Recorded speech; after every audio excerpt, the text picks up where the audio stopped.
আলাইকুম। বৃক্ষ তোমার নাম কি বলে পরিচয়? এটা হয়তো আমরা প্রত্যেকে হয়তো জানি।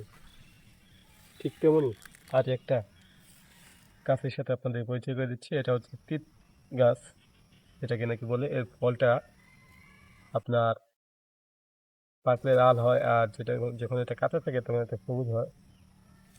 এর ফলটা মূলত আপনারা যদি কাঁচা খান তাহলে এটা খুব বিষাক্ত, এটা কাঁচা খাওয়া যাবে না, এটা পাকা অবস্থায় এটা খাওয়া যায়, এবং কি এর শিকড় ঔষধি কাজে ব্যবহৃত হয়।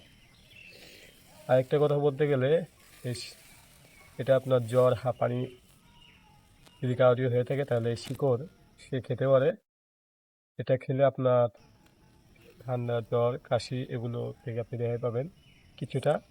এর ফলটা খেতে অনেকটা, দেখতে অনেকটা টমেটোর মতো, এবং খেতে টক মিষ্টি।